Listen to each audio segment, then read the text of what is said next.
Marami kasi ang nare-receive kong message regarding sa buto ng avocado.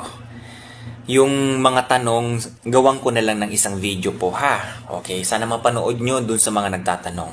Ang tanong kasi nila kabayan, sir, pwede bang refillan itong avocado seed kapag naubos na yung pinagbabaran? For example, alcohol o kaya oil, pwede ba daw nilang lagyan ng panibagong oil or alcohol? Okay, kabayan, huwag mo nang refillan. Gumawa ka na lang ng panibago. Okay, tapon mo na lang yung buto ng avocado na nagamit mo na. Okay? May tanong din, sir, kailan ang expiration? Hanggat maubos yung ginawa mong solution na yan, saka lang mag-expire yan. Yung sasabihin mo na hanggang ilang buwan, hindi. Brad, hindi yan tatagal. Sa totoo lang, kasi mawiwili ka sa paggamit ng avocado, yung pinagbabaran mo na yan. Totoo.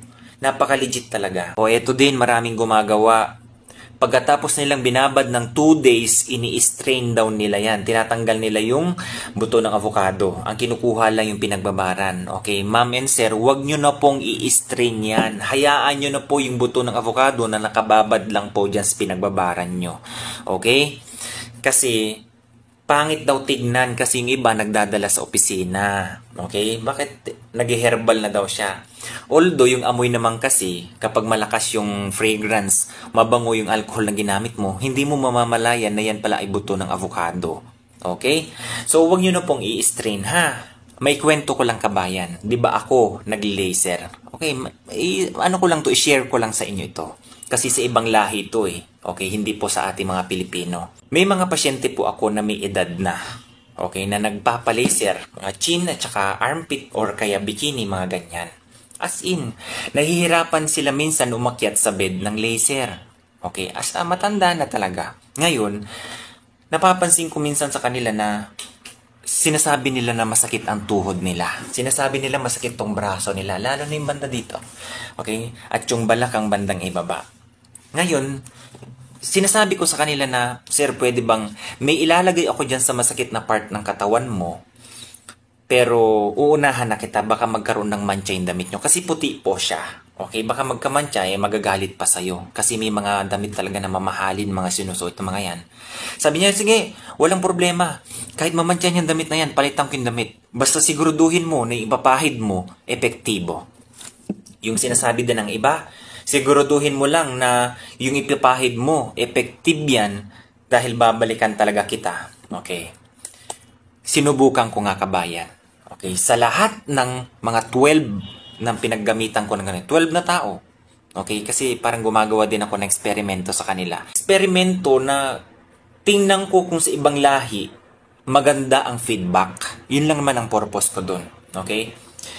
Ngayon, karamihan kabayan, yung 10, yung 2, medyo malayo kasi sila tumawag lang sa akin, nagtatanong kung ano daw yung pinahid ko, bakit nawala yung sakit. Kaya hindi sila nakabalik dito. Kabayan, binalikan nga ako nung 10. Okay? Yung 2, hindi.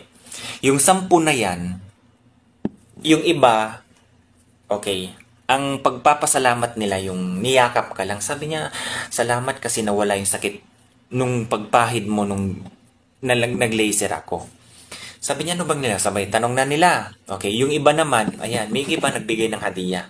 Ang daming mga perfume na binibigay. Nasa lab pa yung iba, hindi ko dinala yung iba. Ito lang inuwi ko kasi maganda yung amoy. Okay?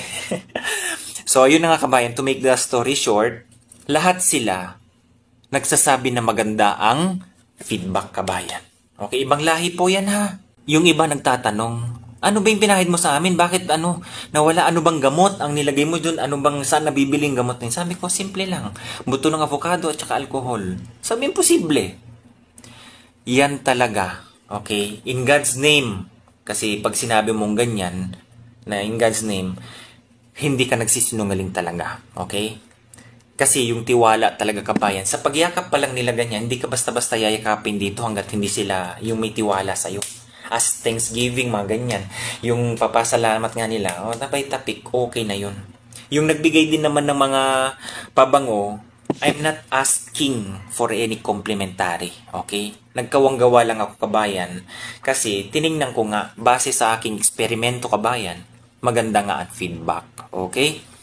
So yung iba, tinanong ko ano yung ginamit ko. Ngayon, ito na yung ginagamit daw nila. So kung ikaw, hindi ka pa nakagawa ng ganito, hindi mo pa napanood yung mga videos ko regarding sa avocado seed, kabayan, ibang lahi na nga yung pinag-eksperimentohan ko. Pero anong sabi? Maganda talaga kabayan. Legit na legit talaga kabayan. Sana yung mga tanong na direct message sa akin, nasagot ko po. Okay? Para at least hindi nyo po, kasi yung iba sinasala, yung iba nire-refillan, huwag na pong gawin yan. Basta ibabad, pag naubos, palit agad. Okay? So, God bless everyone. Alagaan po ang kalusugan. Na-share ko lang po yung kabayan na talaga nga, kahit sa ibang lahi, effective talaga siya. Bye-bye.